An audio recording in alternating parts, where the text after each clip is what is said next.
Hello everyone, নমস্কাৰ মোৰ নাম কৰিশ্মা উজা আৰু welcome to my YouTube channel Karishma diaries. মোৰ ঘৰ মাজুলীত, মই কৈছোৱে সত্ৰনগৰী মাজুলীত 1500 শতিকাত প্ৰথম সত্ৰ প্ৰতিষ্ঠা হৈছিল আৰু সাংস্কৃতিক আদৰ্শ প্ৰতিষ্ঠাৰ কাৰণে 65খন সত্ৰ প্ৰতিষ্ঠা কৰা হৈছিল। কিন্তু বানপানী গৰখহনীয়াৰ কাৰণে এতিয়া ইয়াত 22খন মানহে সত্ৰ আছেগৈ। আজি আমি আমাৰ পুৰণা ঘৰলৈ সপৰিয়ালে গৈ আছো। আমাৰ ককাৰ ঘৰ, আমাৰ খুৰাৰহঁতৰ ঘৰ। এই পুৰণা ঘৰলৈ যোৱাৰ ৰাস্তাতে সামগুৰি সত্ৰখন পোৱা যায়। সামগুৰি সত্ৰ মুখা শিল্পৰ বাবে বিশ্ববিখ্যাত। এইটো ৰাস্তাৰেই সামগুৰি সত্ৰলৈ যোৱা হয়। সামগুৰি সত্ৰখন প্ৰতিষ্ঠা হৈছিল 1663 চনত আহোম স্বৰ্গদেউ চক্ৰধ্বজ সিংহৰ পৃষ্ঠপোষকতাত মহাপুৰুষ শ্ৰীমন্ত শংকৰদেৱৰ নাতি শ্ৰী শ্ৰী চক্ৰপাণীয়ে প্ৰতিষ্ঠা কৰিছিল। সত্ৰখন হেনো চামগছৰ তলত প্ৰতিষ্ঠা হৈছিল, সেইকাৰণে ইয়াৰ নাম ৰখা হয় সামগুৰি সত্ৰ। আৰু আহক আমি সামগুৰি সত্ৰখন প্ৰায় পালোহিয়ে। আমাৰ লগত সামগুৰি সত্ৰখনৰ ভিতৰ চৰাটো চাওঁ আহক, ইয়াৰ ইতিবৃত্ত জানো আৰু সামগুৰি সত্ৰত মুখাশিল্প কেনেকৈ বনোৱা হয় সেয়া বিষয়েও আমি জানো। আমি পালোহি, আমি ভিতৰ চৰালৈ গৈ আছোঁ সত্ৰৰ ভিতৰলৈ। আৰু মই এক্সাইটেড যে আজি মুখাশিল্প কেনেকৈ তৈয়াৰ কৰা হয় তাৰ বিষয়ে ডিটেইলছত জানিব পাৰিম। মুখাশিল্পৰ লগত জড়িত মেইন মানুহজন হৈছে হেমচন্দ্ৰ গোস্বামী দেৱ আৰু তেওঁ আমাৰ দেউতাৰ খুবেই ভাল চিনাকি। মুখা সাধাৰণতে ব্যৱহাৰ কৰা হয় ৰাস আৰু ভাওনাত। ৱাও, ইয়াত দেখোন বহুত মুখা সজাই থোৱা আছে। আহকচোন আমি তেখেতৰ লগত কথা পাতোঁ। ভিজিটৰ্ছো আছে দেখোন। মই আহিছিলোঁ মই মুখাশিল্পৰ ওপৰত ভিডিঅ' এটা কৰোঁ বুলি। ৰ'বা, তুমি আৰু মাজতে কিবা এটা সম্বাদ লৈছিলা, কিতাপ নে কিবা কথা এটা কৈছিলা নেকি? গতিকে মুখাশিল্পটো আমাৰ এই সত্ৰত পৰম্পৰা ধৰি ৰখা হৈছে। মহাপুৰুষ শ্ৰীমন্ত শংকৰদেৱে আজি দিনটো তেখেত জন্ম হৈছিল। গতিকে গুৰুজনাই জন্মৰ পাছত এখন নাটক কম বয়সত তেখেতে নিজৰ জন্ম জেগা বটদ্ৰৱাত কৰিছিল, নাম চিহ্ন যাত্ৰা। সেয়াই হ'ল আমাৰ আজি ভাওনা চলি থকা ভাওনা আদি কথা। আৰু চিহ্ন যাত্ৰা ভাওনা হ'ল, চিহ্ন মানে হ'ল ছবি আৰু যাত্ৰা মানে অভিনয়। তো ছবি আঁকি মানুহক বুজাইছিলে কৃষ্ণ কথা আৰু সেই ছবিৰ লগত সম্পৰ্ক ৰাখি যাত্ৰা কৰিছিলে। সেইকাৰণে নৃত্য কৰিছিলে, গীত গাইছিলে, অভিনয় কৰিছিলে, সেইকাৰণে নাম পালে চিহ্ন যাত্ৰা। গতিকে চিহ্ন যাত্ৰা ভাওনাই হ'ল আমাৰ আজি চলি থকা ভাওনাৰ আদি কথা। গতিকে সেই পৰম্পৰা গুৰুজনে তাতে দুটা চৰিত্ৰ নিৰ্মাণ কৰিব লগা হ'ল। এটা চৰিত্ৰ মানুহৰ মুখে সম্ভৱ নহয়, সেই চৰিত্ৰটো হ'ল ব্ৰহ্মা, 4খন মুখ, আৰু গৰু পক্ষী চৰাই। গতিকে দুজন মুখা বনাই দুজনক পিন্ধাই যি অভিনয় কৰিলে সেয়ে হ'ল আৰম্ভণি মুখাৰো ভাওনাৰো। আৰু সেই সংস্কৃতি ৰক্ষা কৰিলে সত্ৰসমূহে। আৰু এইখন সত্ৰই 1663 পৰা এই শিল্পটোক গুৰুত্ব দিলে, দি ধাৰাবাহিকভাৱে এতিয়ালৈকে এই শিল্পটো চলি আছে মুখাৰ। এতিয়া কেনেকৈ মুখা বনায় এইটো বৰ গুৰুত্বপূৰ্ণ, আৰু এইবিলাক দিছোঁ আপোনালোকক। প্ৰথম বাঁহৰ এটা সজা, এইটো মুখত পিন্ধিব পৰা এটা সজা, আৰু এই সজাটোৰ ওপৰত কটন কাপোৰ কুমাৰ মাটি মিহলাই টুকুৰা কাপোৰ ইয়াৰ ওপৰত লগাই দিয়া হ'ল আৰু মোহাৰি দিয়া হ'ল, ইয়াত লাগি ধৰিলে আৰু ৰ'দত শুকাল।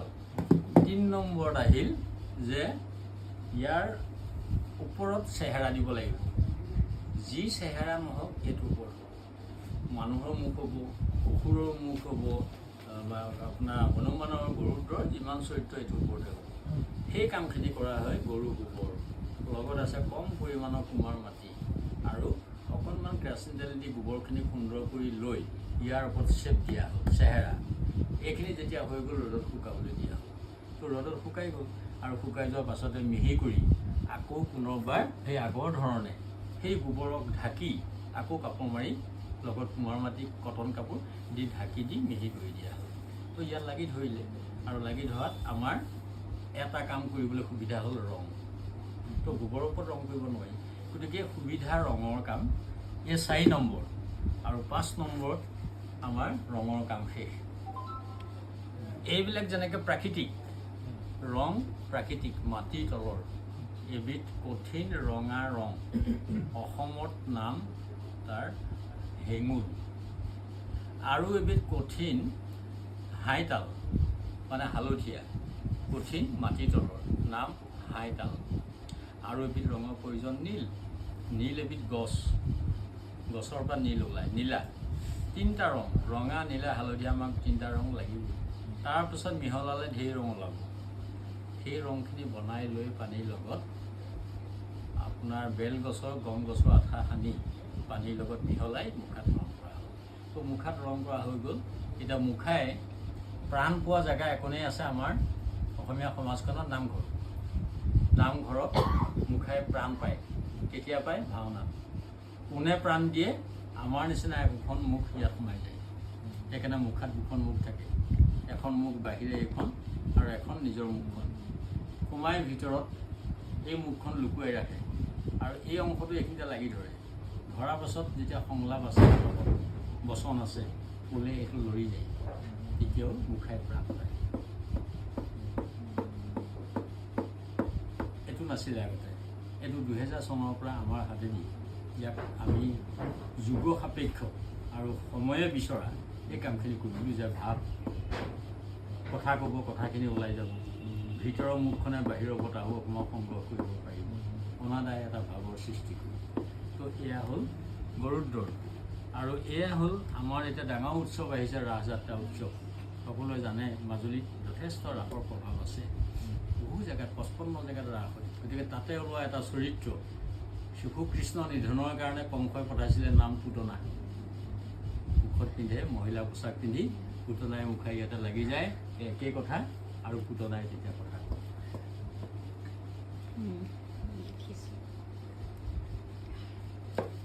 তো এনেকুৱাবিলাক অসু চৰিত্ৰ আছে যিবিলাক মানুহৰ মুখে একেবাৰে সম্ভৱ নহয় ৰাক্ষ গতিকে এইটো মুখত পিন্ধি দি ইয়াতে লাগি যায় আৰু অসুৰে কথা কয়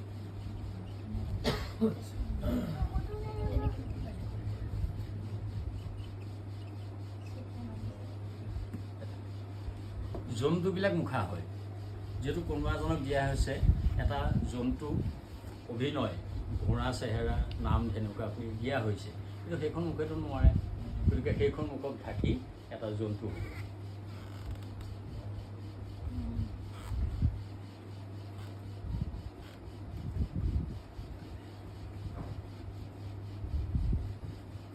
এইটোৱে হ'ল মুখাৰ ব্যৱহাৰ আৰু লগত কষ্টিউম পিন্ধি লয় আৰু এইটো ব্যৱহাৰ আৰু এই মুখাই এতিয়া ধুনীয়া এটা স্থান পাইছে মুখাক সন্মান কৰিছে 2017 চনত মুখাৰ এই মুখা শিল্পৰ ওপৰতে আমাক গুৱাহাটী ইউনিভাৰ্চিটিয়ে দিছিলে PhD আৰু 2018 চনত দিছিলে ভাৰত চৰকাৰে আপুনি 17 চনত পাইছিলে PhD ন সংগীত নাটক একাডেমি এৱাৰ্ড গতিকে সেয়া সন্মান এই উচ্চ সন্মান আমাৰ নহয় আমি ভাবোঁ যিজনেই দিলে এই শিল্প অসমলৈ তেওঁ সেই গুৰুজনা আৰু সমাজখন মোৰ জন্ম জেগাখন আৰু মোৰ ঘৰখন মোৰ নিজৰ পিতৃ এয়া হ'ল সন্মান গতিকে আমি পৰিচয় বেলিকাই দেখুৱাইছোঁ আৰু উৎসাহ পাব আমাৰ উঠি অহা চামে আপোনাৰ নামটো হেমচন্দ্ৰ গোস্বামী ন আপুনি 17 চনত পাইছিলে গতিকে এইটো 18 চনত ডিক্লেয়াৰ হ'ল আৰু কোভিডৰ কাৰণে দিব নোৱাৰিলে আৰু আহি এই 22 চনত পাইছে এখন 20 এপ্ৰিলত দিলে 9 এপ্ৰিল দিলে আৰু দিল্লীতে ৰাষ্ট্ৰপতিয়ে গতিকে এয়া হ'ল ৰজাৰ ঘৰৰ সন্মান আৰু প্ৰজাৰ ঘৰে সদায়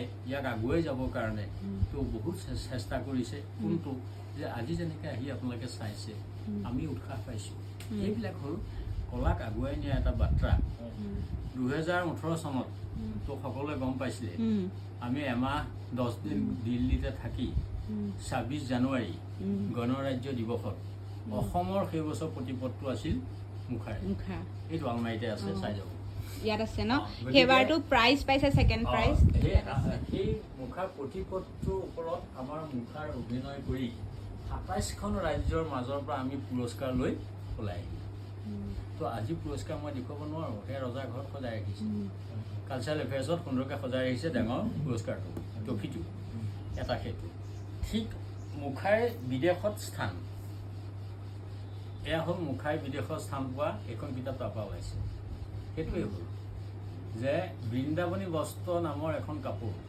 অসমৰ আছে লণ্ডনৰ ব্ৰিটিছ মিউজিয়াম। গতিকে সেই মিউজিয়ামত থকা কাপোৰখন অতি আমাৰ অসমৰ এক গৌৰৱৰ কথা। আৰু তাতে আমাৰ সৌভাগ্য 2016 চনত মুখাৰ প্ৰথমখন এক্সিবিশ্যন কৰিবলৈ আমি সেই চৰকাৰৰ পৰা সুবিধা পালোঁ। আৰু এক্সিবিশ্যনখনৰ নাম Krishna in the garden of Assam. এই নামাকৰণে এক্সিবিশ্যন হ'ল আৰু এতিয়া সজাই ৰাখিছে তাত মুখাসমূহ, যিসমূহ বিদেশী মানুহে দেখা পাইছে, পৰ্যটকসকলে দেখা পাইছে, এইবিলাক চাইছে, আহি আকৌ জেগা পাইছেহি। এটা তেনেকুৱা নিৰ্দেশনা সেই এক্সিবিশ্যনত দিলে আৰু এই কিতাপেও দিলে। এখন কিতাপ তাৰ পৰাই ওলাইছে। আৰু এনেধৰণে বিদেশত এটা মুখাৰ স্থান পাবলৈ সক্ষম হৈছে। গতিকে এইটো মই ভাবোঁ আমাৰ গৌৰৱ নহয়, আপোনালোকৰ।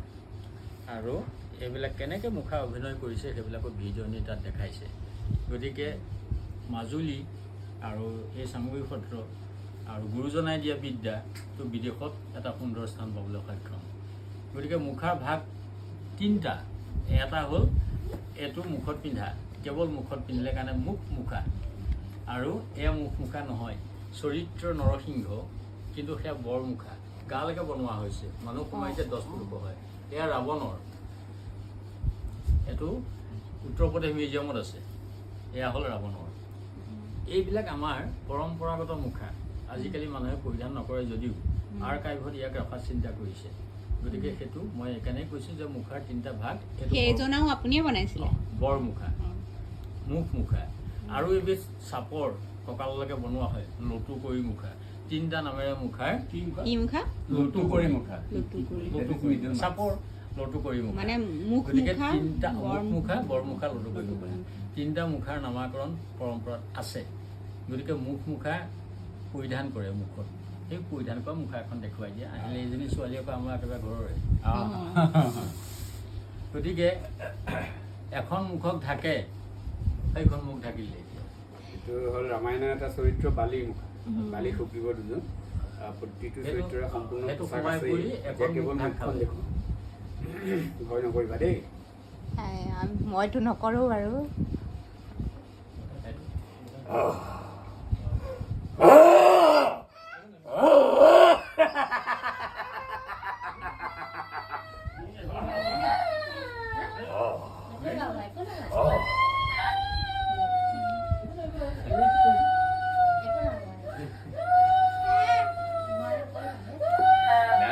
একো নাই মাজনী, একো নাই, একো নহয় নহয়, মুখাহে।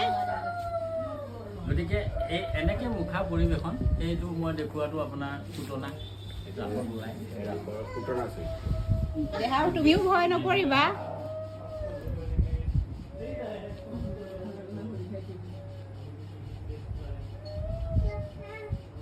ইয়াৰ ৰাসত ওলাই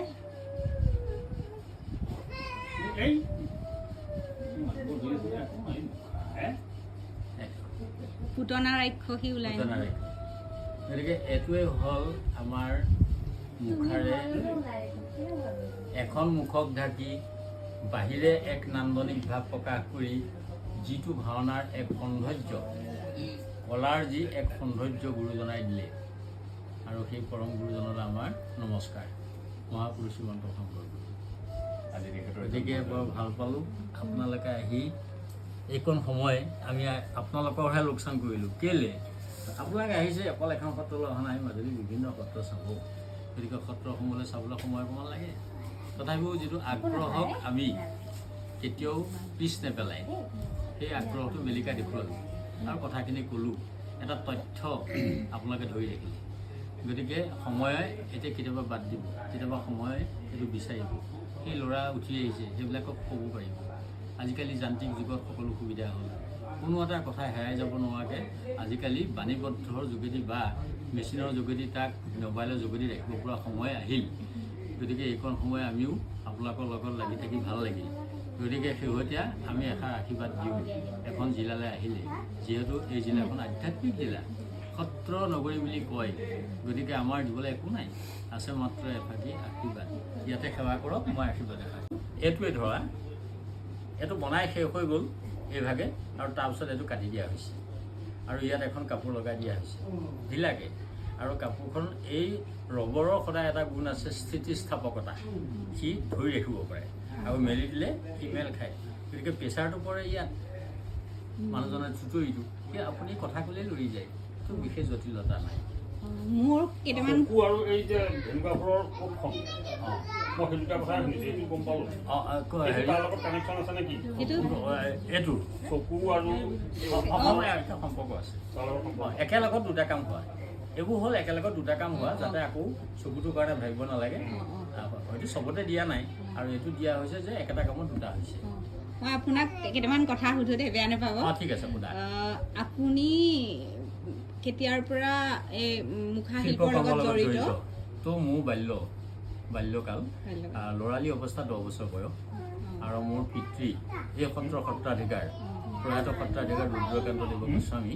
আৰু তেখেতৰ এজন সুদক্ষ অসমৰ শিল্পী নৃত্য গীত বাদ্য সমন্বিতী তেখেতৰ ওচৰতে মই তেখেতৰ পুত্ৰ হিচাপে আৰু এই সামগুৰি সত্ৰ 1663 চনত প্ৰতিষ্ঠা কৰা হৈছিল ন 1663 চনত 1663 আহোম ৰজা চক্ৰধ্বজ সিংহই এজোপা চাম গছৰ কাষত ভূমিদান দি সত্ৰখন পাতি দিছিলে কাৰণে সেই গছজোপাৰ নামেৰে সামগুৰি সত্ৰ আৰু প্ৰথম প্ৰতিষ্ঠাপক আমাৰ আটাপুৰুষৰ নাম হ'ল চক্ৰপাণি আটা শংকৰদেৱৰ নাতিনীয়েক শ্ৰীমন্ত শংকৰদেৱ শ্ৰী শ্ৰী চক্ৰপাণি দেৱৰ আৰু ইয়াত কেতিয়াৰ পৰা মুখা শিল্প আৰম্ভ হৈছিল 1663 সত্ৰ প্ৰতিষ্ঠা সময়ৰ পৰা চক্ৰপাণি আটাৰ দিনৰ পৰা এই মুখা পৰম্পৰা গঢ় লৈছে আৰু আপোনালোকে এতিয়ালৈকে চৰকাৰৰ পৰা সহায় পাইছে নে কিছুমান এইটো গুৰুকুল বিদ্যা আৰু চৰকাৰে আমাক ব্যক্তিগতভাৱে একো সহায় কৰা নাই সত্ৰৰ নামত কেতিয়াবা এই শিল্পটোক লৈ কিবা এটা সহায় কৰিছে কিন্তু মুখা শিল্পটোৰ নামত তো এতিয়ালৈকে আমাক সহায় কৰা আপুনিতো ডক্টৰেট ডিগ্ৰী পাইছে মই PhD পাইছোঁ ডক্টৰেট ডিগ্ৰী মুখা শিল্পৰ ওপৰত গুৱাহাটী ইউনিভাৰ্চিটিয়ে দিছে ঠিক আছে ধন্যবাদ থাকিলে আৰু সত্ৰৰ লগত আমাৰ চাৰিঙাটি গাঁও সম্পূৰ্ণৰূপে জড়িত গতিকে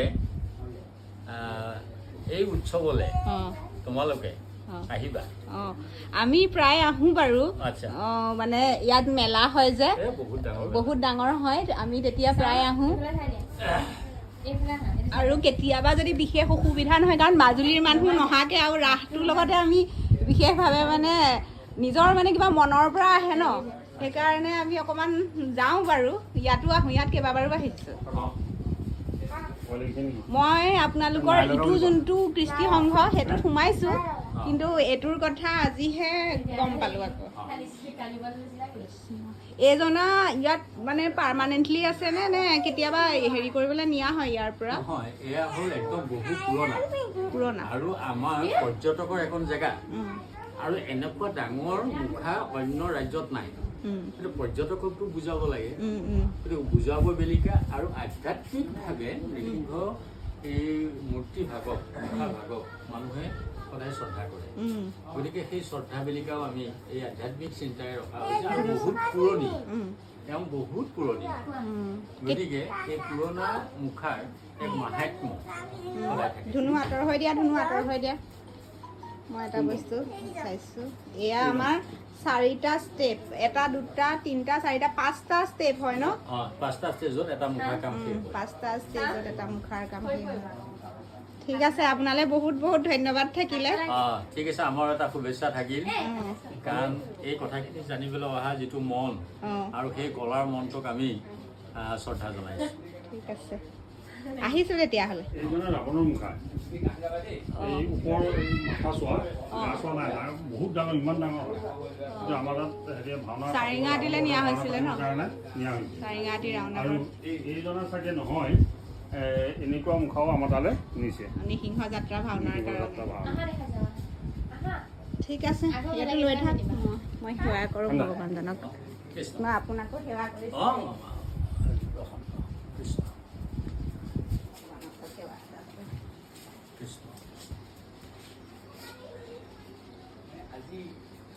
আহিম আকৌ কেতিয়াবা আহিবা কিবা আৰু যদি ইয়াৰ বিষয়ে জানিব লগা ঠিক আছে আহিছোঁ তো এয়াই আমি ওলালোঁ চামগুৰি সত্ৰৰ পৰা আমি ওলালোঁ, কিন্তু ইয়াতে মুখা বনোৱা আমি আপোনালোকক অলপ দেখাম, চাব। মুখা বনায়ে আছে। গৈছোঁ এতিয়া আপুনি এইটো মুখাত কি লগাইছে? গোবৰ মাটি লগাইছে ন? তো মানে আপুনি 3 নম্বৰ ষ্টেপটো পালেগে নেকি? 3 নম্বৰ ষ্টেপ। অকণমান মুখখন দেখাই দিয়ক। আপোনাৰ নামটো? ঋষিকেশ গোস্বামী। কেতিয়াৰ পৰা আপুনি শিকিছে? সৰুৰ পৰা শিকা। কিমান বছৰ বয়সৰ পৰা? আপোনাৰ 5-6 বছৰ পৰা। 5-6 বছৰৰ পৰা ন? এইটো দেউতাৰ নাম এইটো কি সৰ্বানন্দ গোস্বামী। ইয়াত গোবৰ লগালে নেকি? এইজনাত লগালে, ওপৰ কাপোৰ লগালে। এতিয়া অকল ৰং কৰিবলৈ বাকী আছে। এয়া কি হ'বগে? কৃষ্ণ বনাইছে। আৰু সেয়া হনুমান। কিহৰ মানে কোনোবাই অৰ্ডাৰ দিছে নে? অৰ্ডাৰ ন? ঠিক আছে, ধন্যবাদ, আহিছোঁ। চ' গাইজ, আমি চামগুৰি সত্ৰৰ পৰা পোনে পোনে আমাৰ পুৰণা ঘৰলৈ গ'লোঁ আৰু তাত আমি চাহ জলপান খাই এতিয়া ঘূৰি আহিছোঁ। আৰু ভিডিঅ'টো আজি ইমানতে সামৰিছোঁ। কেনেকুৱা পালে জনাব, আৰু কাৰিশ্মা ডায়েৰিজ নামৰ মোৰ ইউটিউব চেনেলটো ছাবস্ক্ৰাইব কৰিব, আপোনালোকৰ ফ্ৰেণ্ডছ আৰু ফেমিলিৰ লগতো শ্বেয়াৰ কৰিব। ধন্যবাদ, বাই বাই।